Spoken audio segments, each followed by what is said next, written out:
rehab, the concept, gets a bad rap. Mhm.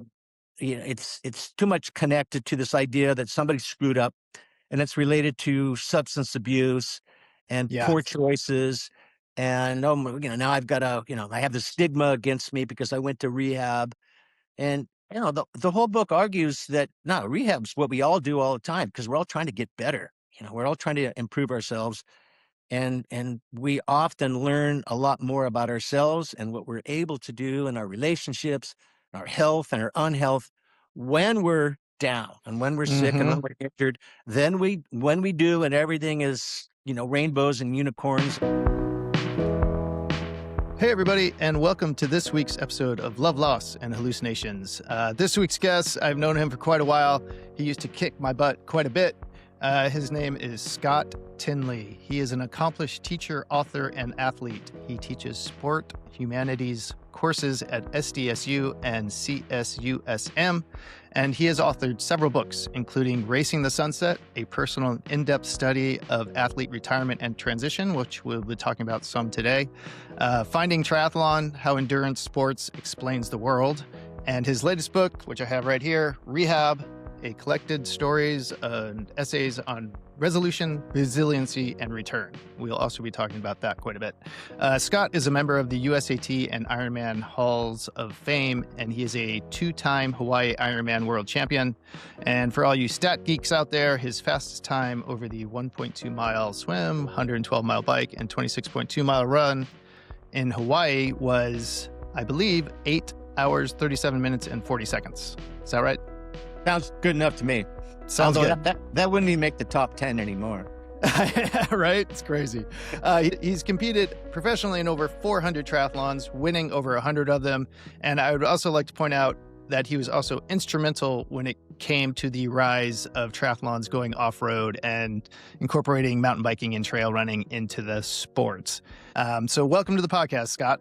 Yeah, thanks, Scott. Appreciate you having me on. Yeah, we got all the Scotts happening here today, so we're going to It's go been a with that. while. This is the first time I've talked to you in what, 10 years, 15? Oh, at least I was thinking that maybe at first I thought we we might have seen each other in 2015 at the Xterra World Championships. They had that 20-year anniversary race, but I don't think you were there, were you? No, I No. don't think Yeah. so. So I can't even remember the last time we saw each other in person.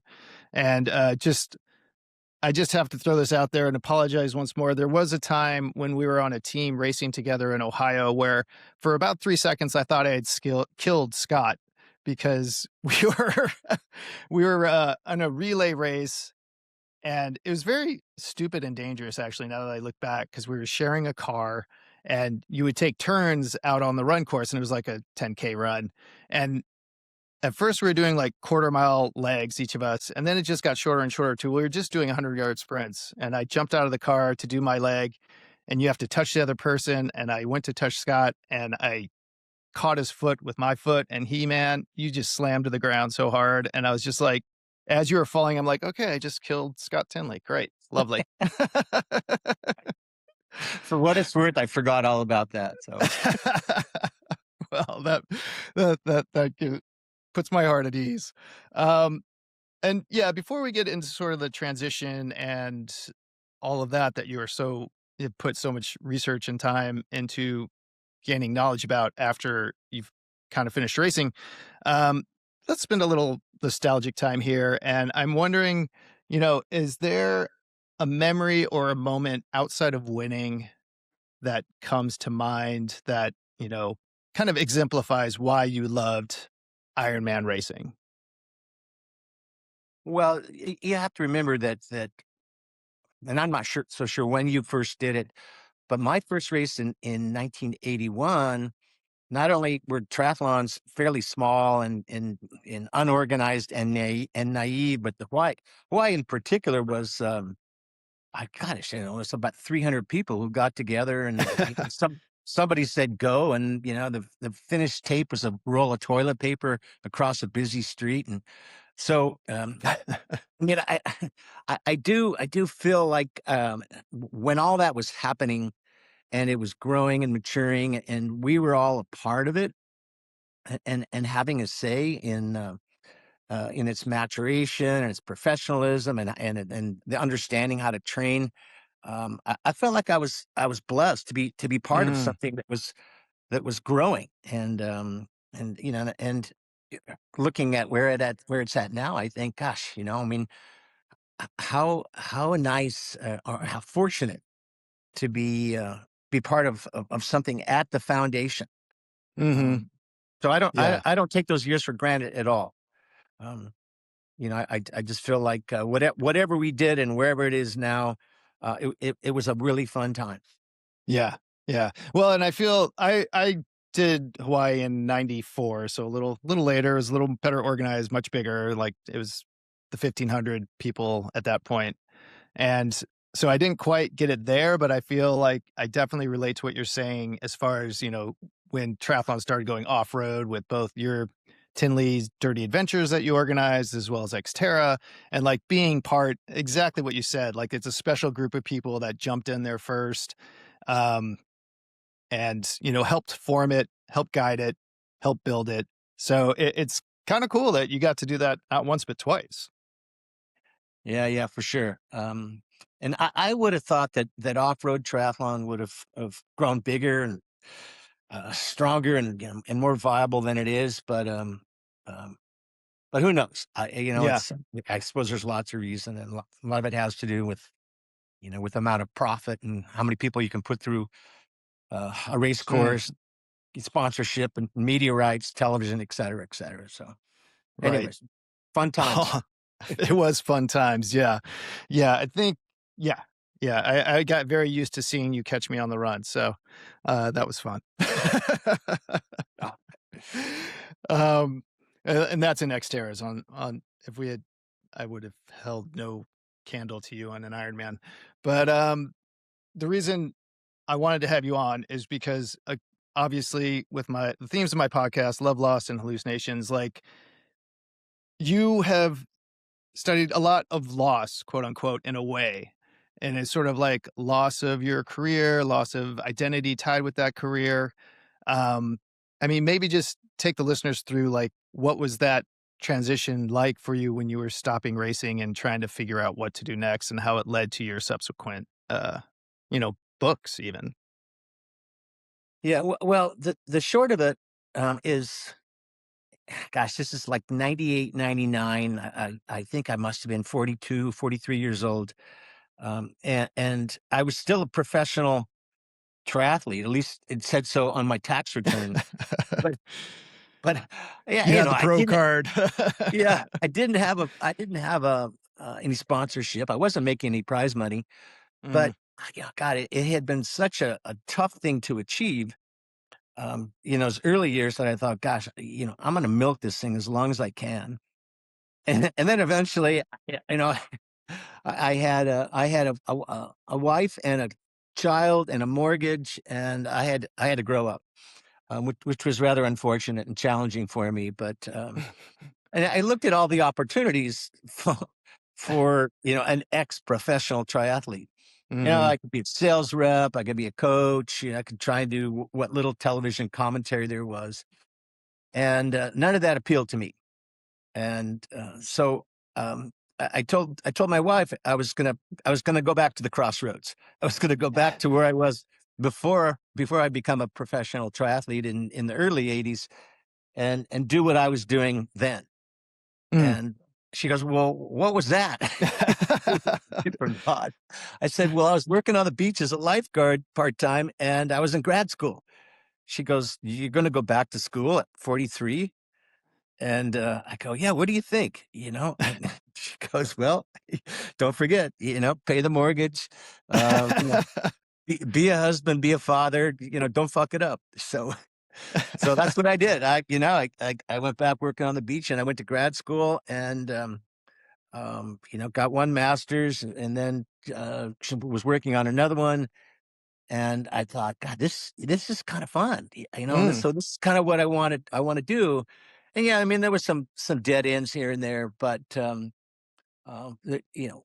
one of the main things that I studied was what was happening to me personally, mm, and that was going through so many emotional challenges and shifts as you say, in identity, in direction, Mm-hmm. in focus, in your health and in your body image, in your relationships with your family and your friends. Because I did the pro triathlon gig for 15 years, and suddenly, not suddenly, but within a few months, that wasn't me anymore. So Mm, I had to find something that I could relate to, that I wanted to do, that I was willing to work hard, and do the work, and that was dealing with life transition and change, um, and eventually finding an academic position, based upon my research, yeah. or at least that was my primary focus at the time, that kind of set the wheels in motion. Yeah. Well, I love how you like leaned into, you're going through this challenging transition and kind of not sure what you're going to do next. And you're like, well, why don't I just study the actual transition itself and figure out how to like get through this in a graceful way and what other people have done. And I just want to add that, like, you know, for myself, I don't know how back then, because I stopped racing for real basically in like 2000, so not soon after you. And I guess maybe your book wasn't out yet though, because, you know, similarly, I had been swimming and doing triathlons for 20 years. That had been like my way of like receiving attention and love. And that's, for a large part who I thought I was. And when it stopped, I was like, I was just lost, man. And just went into this downward spiral of, there was definitely depression, and it like relationship with Tiffany fell apart at the time. And so, it is something that wasn't talked about then, I don't think very much, and I feel like it is more now, but maybe you could speak to that. Yeah. Well, yeah, absolutely. I mean, what elite, iconic athletes like Michael Phelps, Simone Biles, Naomi Osaka, what they have done to offer permission, right, to the rest Mm, of the mhm, professional sports world, that you could say, "Hey, look, I'm a great athlete, but I'm psychologically, emotionally, spiritually, I'm a mess." For yeah, people who are going through that, and there's a lot more who are that don't accept it or don't talk about it. Um, if it, Suddenly it's okay, mhm, and now mental health within professional sports is a growing concern, and it wasn't in the late '90s. It was a kind of a taboo thing. I mean, I remember somebody said, "You got to talk to this guy, Jerry Shirk. He's a retired professional football player, and he studied athlete transition." And I go, "Who studies athlete transition?" But this guy, he had played with the Cleveland Browns, was a linebacker for a couple of years in the '70s, and he got a master's in counseling. And so I met with this guy, Jerry Shirk, and he's like, 6'8", gentle giant, his hands the size of a catcher's mitt. And the first thing he says, "Mr. Tinley, the sooner you realize that the best part of your life is over, mm. the sooner you can get on to having a pretty decent second half."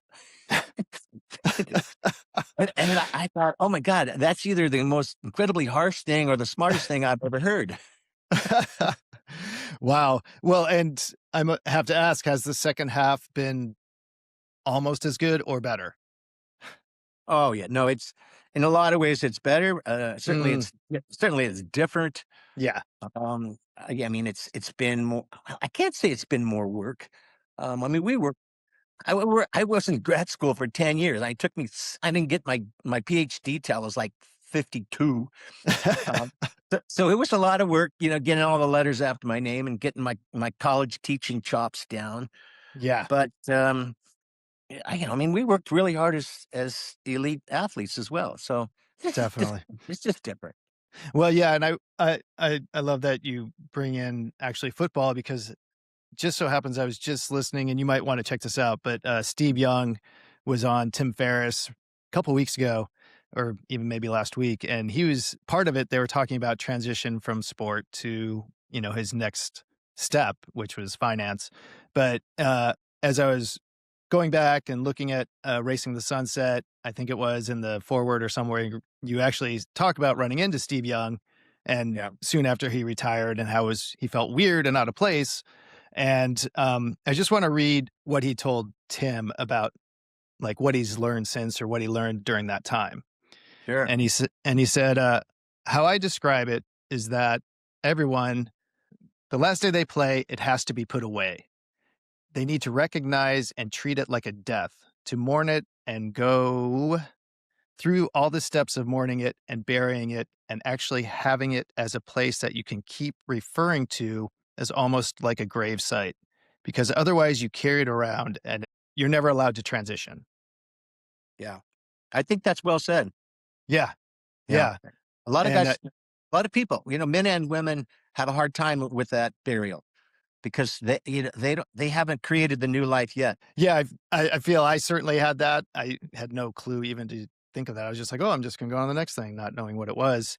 But I think some athletes, some stellar athletes don't do that, whether it's Michael Jordan or other athletes who retire and come back. And, um, you know, doesn't always go so well in that respect. Yeah. Or it takes a while. Yeah. Yeah. I'm curious, along with almost, it seems like Steve Young saying creating a sort of ritual around it from your research and what you've studied. Um, is there other ways you've learned to make that transition gracefully? And this could be sports, or it could be going from one job to another job, or even a relationship. Yeah. Um, well, what I found in my research was that, it's what we call multifactorial. So Mm, it wasn't just the level of achievement that you fell from in sports, or how old you were, or where you lived, or the sport that you played, or your gender, or your race, or ethnic background. It was so many different things. mm, And I think, but generally, I found that athletes who were patient with themselves mm, and realized that there were some things that were out of their control, and they just had to let them evolve naturally, whether it's a relationship or them finding the next thing. mhm. uh, because it, as I said, it doesn't often happen immediately. um, but you can do pre-retirement counseling. You can find ways to kind of um, identify what it is you get out of sport, and gradually create those opportunities while you're still playing. But most athletes don't do that. They're focused on next week, and at most next season. Right. So I mean, the only really positive example that I knew and could document was Cal Ripken Jr. Who started planning for his days beyond playing professional baseball, like before he even started playing professional baseball. Because his dad had been a coach, he had been around ball players, he had seen a lot of people fall and fail and make Mm, mistakes in retirement, and he didn't want to go through that.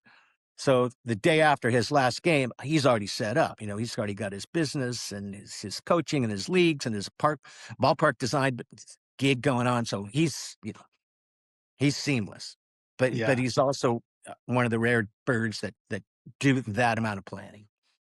Yeah. Well, and I feel like in a way it's, as an athlete, you never want to think about that ending point. It's sort of like death. Like there's certainly a part of all of us, I think, that doesn't really want to think about death. And even though it's inevitable. And so you kind of put it off, put it off, put it off in preparing for it.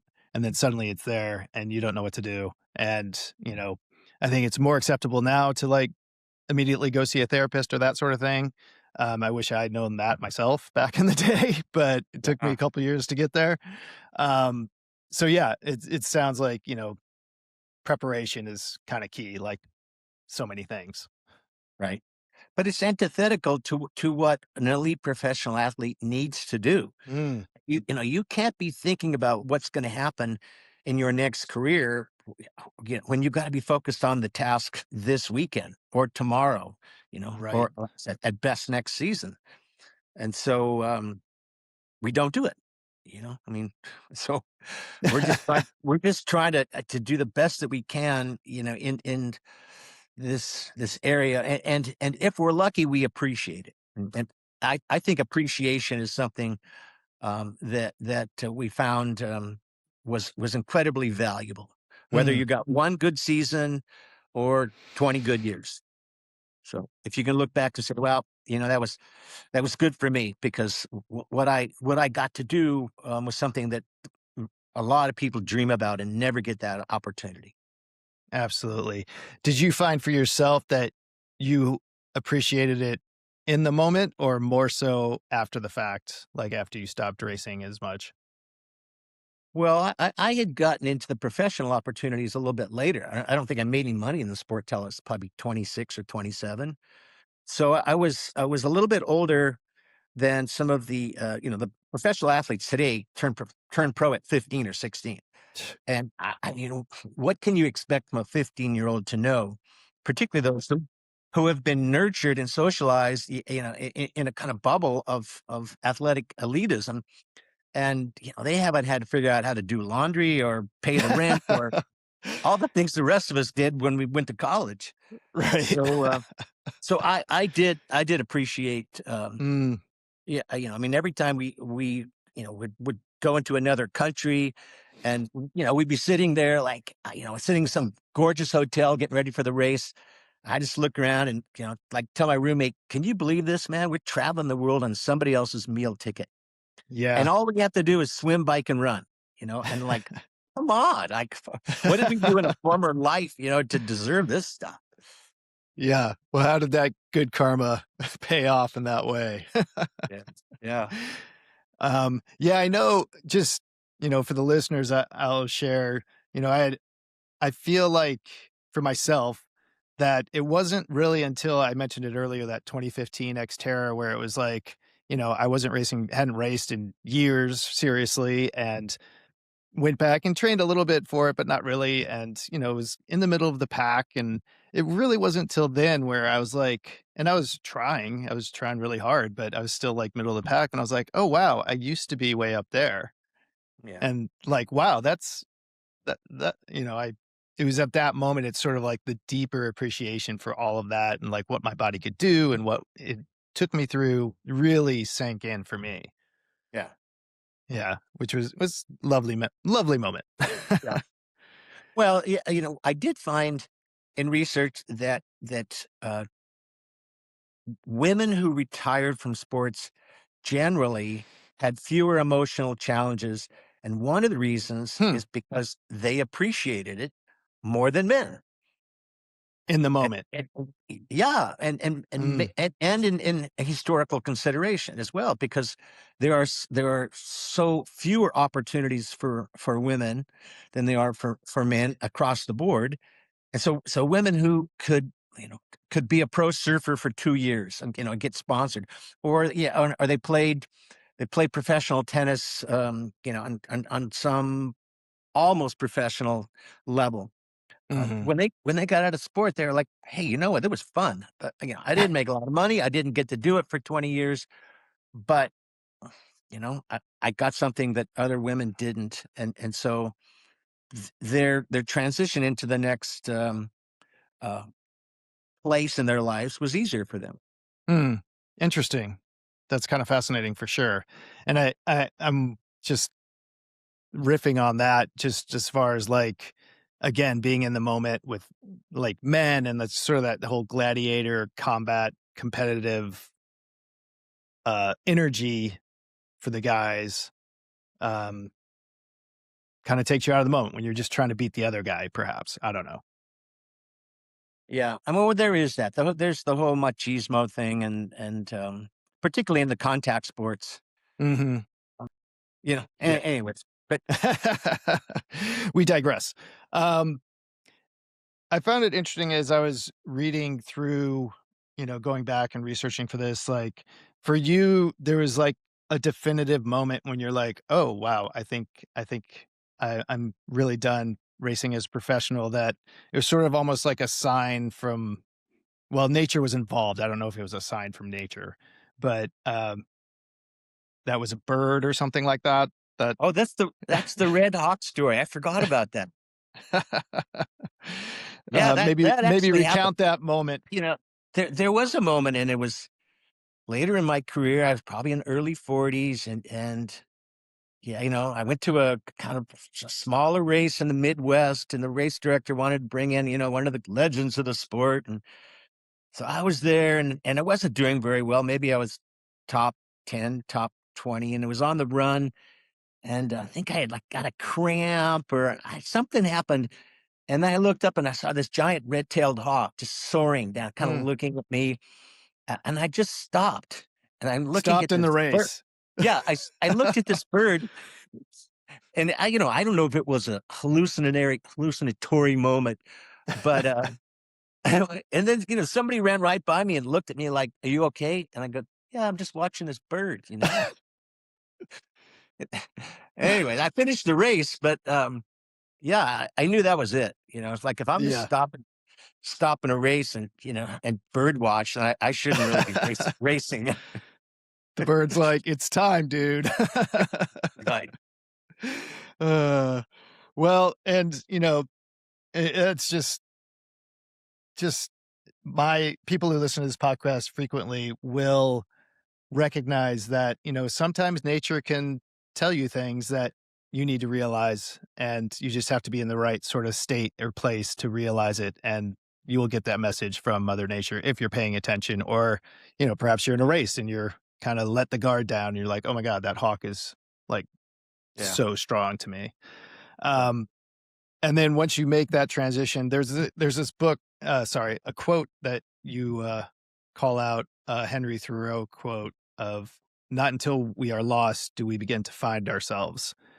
And I just want to like bring that up here in this conversation because I think a lot of people, when they are lost, it's depressing, it's scary, it's frightening.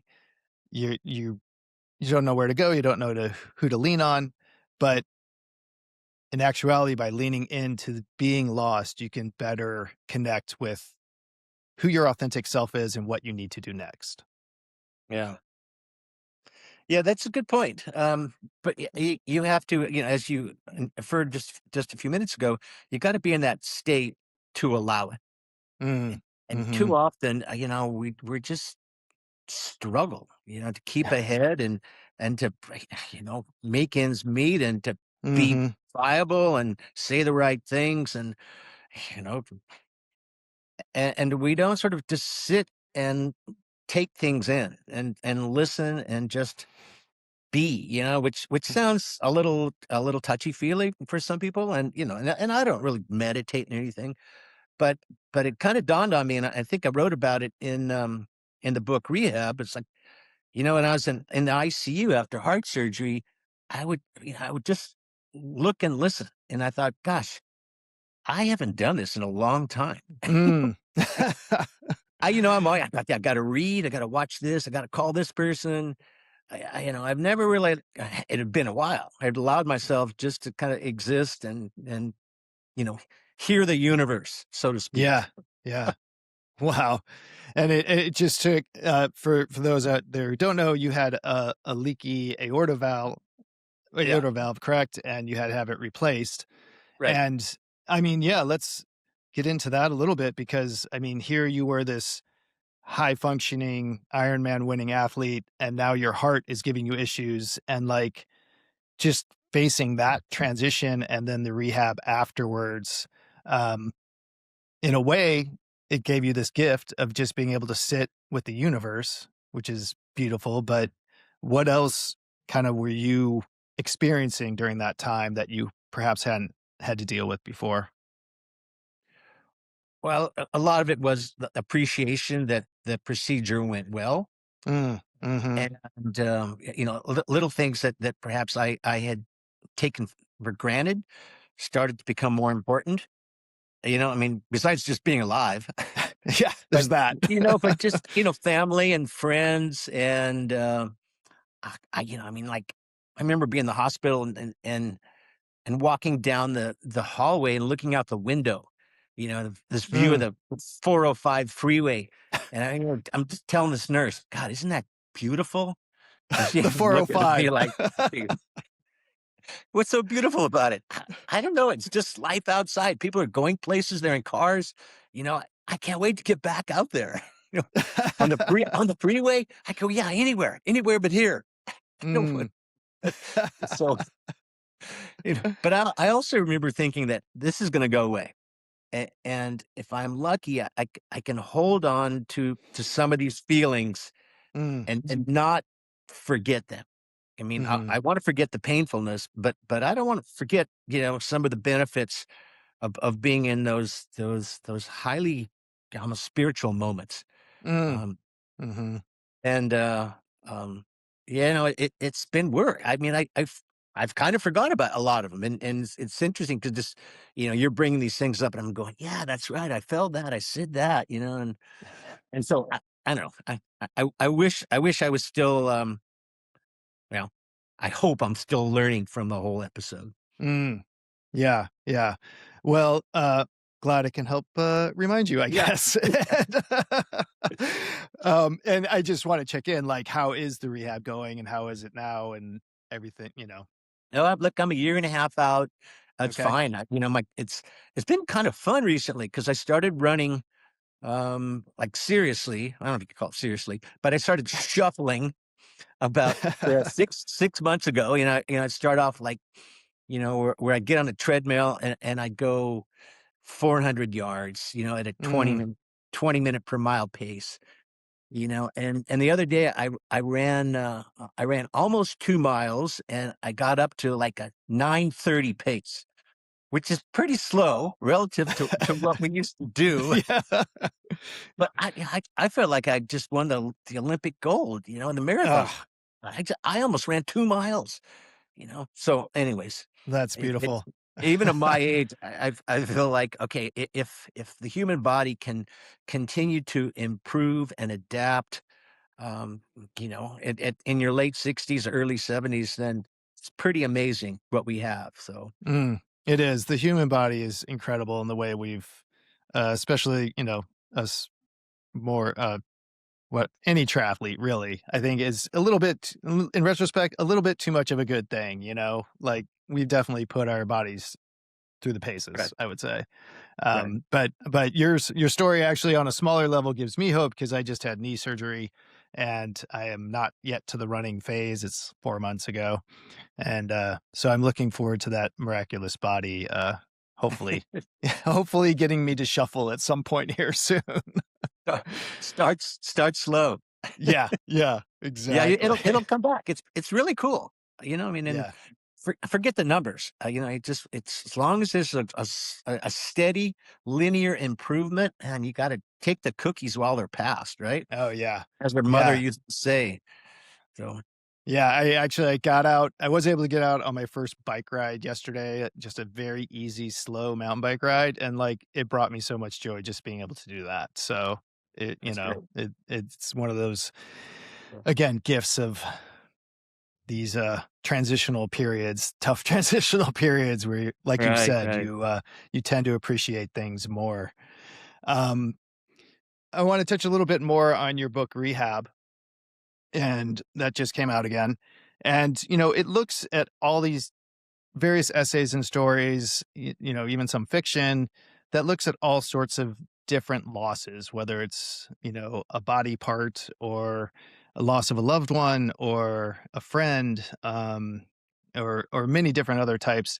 And, besides this transition out of triathlons, which obviously had a big impact on your new direction, taking you to be a professor and be writing books and that sort of thing. Has there been any other big loss in your life that has given you more wisdom over the long term? Um, well, definitely over the long term. My dad passed away when I was 15, Mm, and it sort of catapulted me into adulthood, well before I was ready to. mhm. So, and my mom had 7 kids at the time, and we Wow. didn't have any money, and my sister and I, like, the next day, had to get jobs, and it was rough for a while because, like, I was just a high school kid who wanted all I wanted to do was, surf and smoke dope, and and that wasn't working out for me too well. Yeah, not so much. I got yeah, Unfortunately. yeah. But so that sense of loss early on, I think probably had a lot to do with a lot of the occupations that I found myself in over the next 30 years. Mm, And I never really put this together until one of my friends who's a counselor. We got to talking about some of the issues we're talking about right now. And he goes, look what you've done. Look at the places that you've chose to work since I know since you were 15. mhm. You're a beach lifeguard, and then you taught sailing, and then you did a paramedic gig, and then you did the firefighter thing for a year, and then you were a professional athlete. He goes, you've been trying to cheat death and stay young, through your occupations. And I thought, I don't know if I believe that, but 10 minutes later, he had convinced me. I go, but yeah, a lot of them were fun too. And he goes, yeah, that's beside the point. Yeah. So Uh, yeah. Well, and just kind of riffing on that, I'm wondering, do you think at all, like your father's death at that age, did that fuel you in some way in your endurance endeavors? probably, I, Mm, you know, I couldn't say for sure. But look, I didn't have a lot of natural athletic talent. mhm. I'll be the first to admit it that, people like Dave Scott and Mark Allen and Scott Molina, and you and your swimming, I mean, you're way above my pay grade back then. But somehow I was able to suffer. Somehow I could, Mm, like, okay, we're all hurting right now, but I I want this. yeah. No, more so, I need it. So that there was a lot of times where I'd be in seventh place with 2 miles to go, and I'd run my way onto the podium just Incredible. because it's like, all right, you know what? If I have to leave a body part here, I'm going to do it because I need this. Yeah. And so I don't know whether that had anything to do with with losing my dad at an early age, or the fact that that I didn't grow up with means. Um, Mm, and suddenly, gosh, I was 30 years old, and I'm making pretty good money at a professional triathlete. I mean, remember one year I suddenly hit like $85,000, for the whole year. I thought, that's it. I'm rich, baby. yeah. This is amazing, right?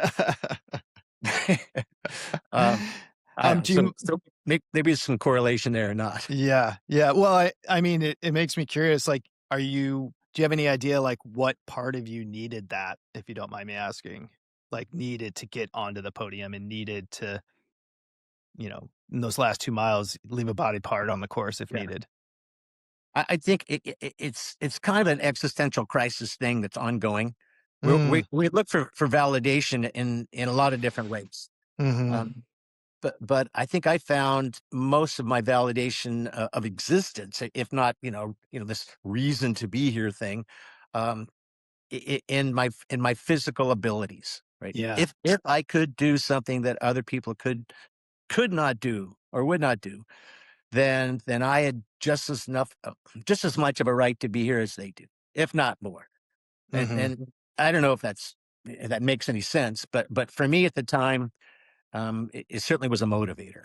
Yeah. Yeah, it does make sense. It resonates on some level with myself as well. I will absolutely say so. I feel Yeah. that. Yeah. Also in Rehab, you, you c you reference Joseph Campbell and the mythic archetype, and in this section, you say you're paraphrasing Joseph Campbell and how he's put out there that the responsibility of heroes is to return to their tribe and share the knowledge gleaned on their journey. Now, I have a feeling maybe you wouldn't call yourself a hero, but I have a feeling like your family and a lot of other people would look at you and say you're a lifeguard and you've saved lives and, amazing athlete and you're a hero to them. So I'm wondering at this point in your life, like, who do you consider your main tribe? And on this journey you've been on, whether it's this rough transition after finishing triathlons or some other thing in life, you know, what have you brought back to your tribe? What do you hope you brought back to your tribe and taught them? Well, it turns out I've actually been a college professor now longer than I was a pro triathlete. And Yep. yeah, it used to I don't tell my students my background, right? Even though I work in an exercise science department, I just don't want to be one of those professors that talks about everything they did. Hmm. So, but eventually some of them figure it out. And it used to be that, a few of them would come by and they'd say, "Hey, I was talking to my dad about this class," and and my dad said, "Wow, I used to race with that guy." I thought, okay, this is kind of cool because now I'm working with their kid, right? Yeah. Uh, More and more, I'm getting similar things. Only it's not my dad; it was my grandfather who I used to race with. So, and I don't know whether that's a testament to longevity or excess, or I'm just Um, I'm not ready to retire, but Yeah. definitely, I feel incredibly fortunate to have found um, another career that gives me such joy and pleasure and fulfillment. Mm. And I mean, so many times I just drive home from work at night and I think, man, what a scam! The state of California is paying me to sit around with a bunch of cool kids and talk about sports. I don't know how I got this gig, but man, this is awesome. So, what is some of the key wisdom you hope to impart on these students? Well, I don't I don't know if I think some of it is just well similar to the athlete retirement thing. It's just giving yourself permission, not to be in a hurry. Mm. And not to have to run out and gosh, I got to get into grad school. Like, I got to buy a house. I got to get a good job. They talk about gap years after between, your undergraduate and your graduate degrees. And I say, you know what? Take a gap decade. It's just, I go, if you want to figure your shit out, man, then go jump on a tramp steamer and spend a Hmm. year hanging out in the South Pacific Isles and just talk to people and listen and travel and be broke and be in dangerous places Mm. and and that's where you're going to grow up and mature and figure out what you're supposed to do. So I mean, education is a very good environment for most people because it allows them to grow up when they haven't haven't figured those things out yet. But the world itself can offer a lot more than a classroom. Some well Yeah. things that the classroom cannot. So I might say, all right. I'm like, sometimes I challenge the students. I go, okay, here's the deal. It's Wednesday and class starts at 5. Happy hour starts at 5 as well. What do you think? What do you think if we don't have class today and for the next hour you stay off your cell phone? Can you guys do that? No class. All right, I'm going to the pub, get a beer. I might see you there, I might not. But if I see you if I see you on your phone, anybody on your phone next week, huge homework assignments. Can you guys do? And everybody's like, yeah, that's awesome. We agree to that. You know, and they're walking out and it's like right away. Immediately. Yeah. And I'm like, oh, that's it. Failed experiment. Well, I do love that about, encouraging them to take time for themselves because I have a nephew right now. He's just about to graduate college and I've been encouraging the same thing. And I feel like in a way, we were lucky that through triathlons we were sort of able to do that even though we were kind of quote unquote working. But we were able to travel the world and have these challenges and really kind of figure out on some level, who we were. And, to me, I didn't get a good grasp on that till I was like early 30s, honestly. So to encourage people to do that right out of college, I think is pretty wise. And I also um, just want to touch on, you mentioned that, you don't bring up that your background with your students. And I just recall reading in one of the books about how, some students would come up to you who were athletes who were having trouble keeping the grades up. And they're like, you don't know what it's like, man. Yeah, that was funny. Look, tho- those guys were on the baseball team at San Diego State when Tony Gwynn was the coach. Hmm. and they didn't know my background. And anyways, they were screwing up, and they had to come see me and explain themselves. And because I told the athletic department they were going to fail. So yeah, one of the guys says, "Yo, prof, man, you don't know what it's like to be an athlete." So so Did, I did, ended the meeting, and I got Tony Gwynn on the phone. I told him the story. He loved it. Oh, he laughed and laughed, and he goes, "Oh, I take care of that for you." so that they found out, to say the least. Oh yeah, he found out, and the kids found out, and they had to come back in, and they were all apologetic and said, "All right, whatever, what do you want to talk about? The upcoming midterm."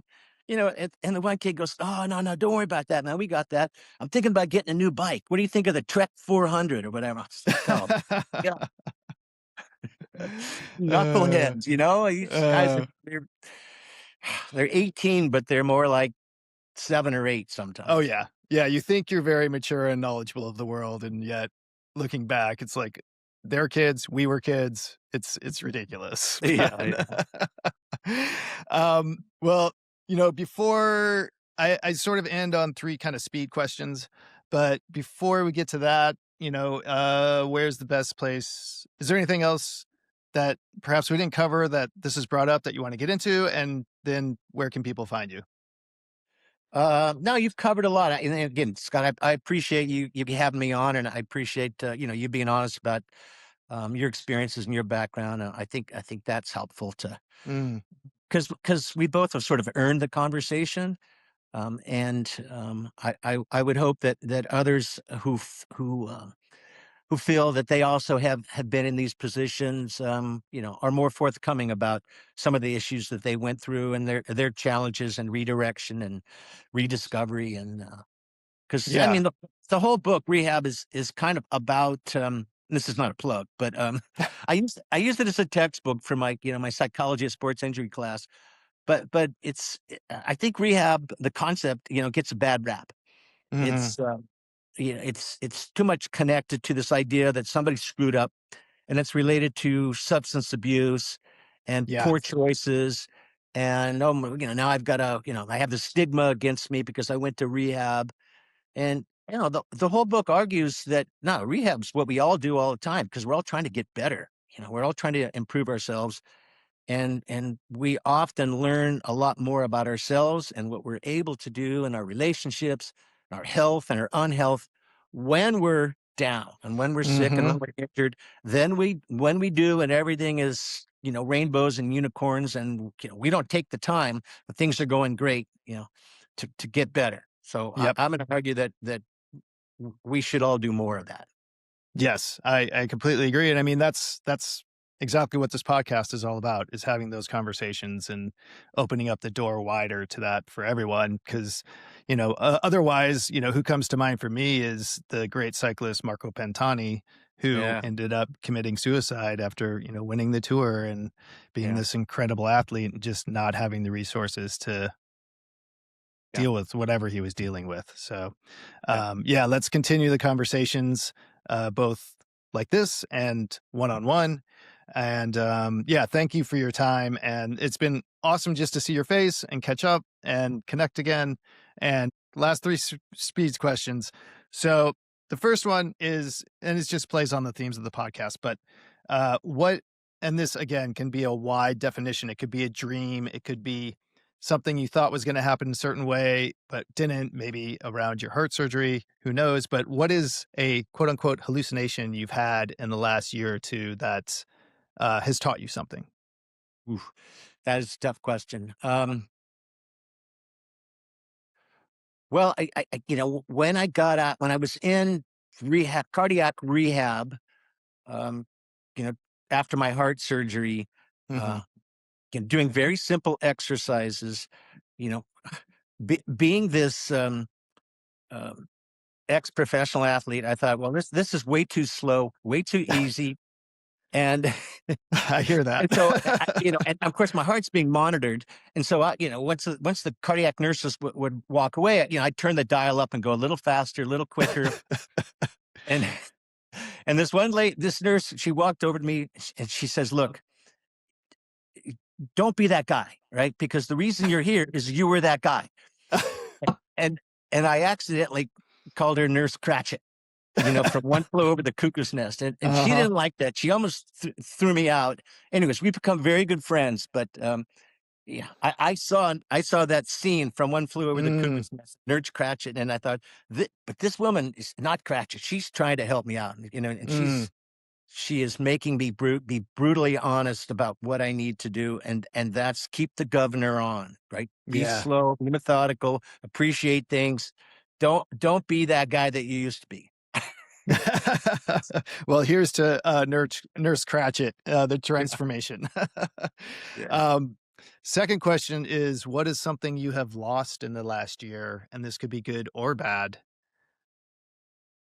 yeah.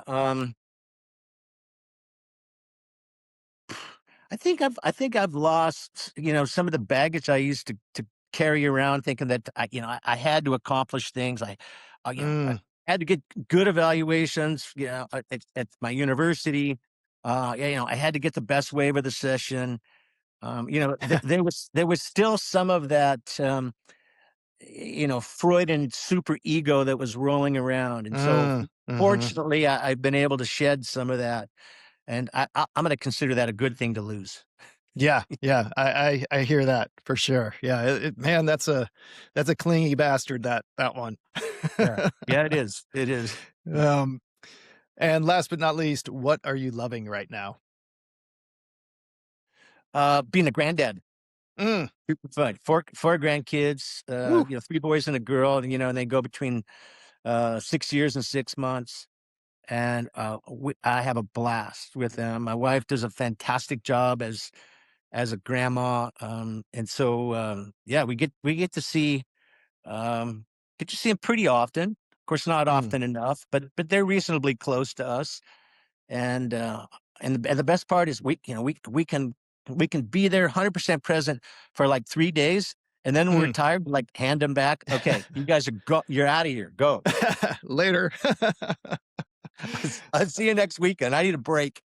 uh, well, that is awesome. And I gotta say, whether it would be having you as a cool granddad or a cool professor, I think I would want either of those. So the all of those people should consider themselves fortunate, I think. And I'm fortunate that we were able to have this conversation. So thank you so much for this last hour, and look forward to us connecting again soon. All right, thanks, Scott, man. Much appreciated. And thanks again to all of you out there listening. I really hope you enjoyed that chat with the legendary Scott Tinley. I know I did. Next week's episode, gonna try something a little different. I'm gonna do an AMA, the old Ask Me Anything. And by anything, I mean anything. So could be the podcast, could be about love or loss or plant medicine, could be about relationships, could be about the music business or my memoir or the writing process, any and all of that stuff, or nature. So yeah, hit me with your questions. You can shoot them to me here in the comments or at my Instagram at Scott Schumaker, or email them to me, sdschumaker@gmail.com. That's sdschumaker@gmail.com. I look forward to getting them, and I look forward to answering them. Talk to you then.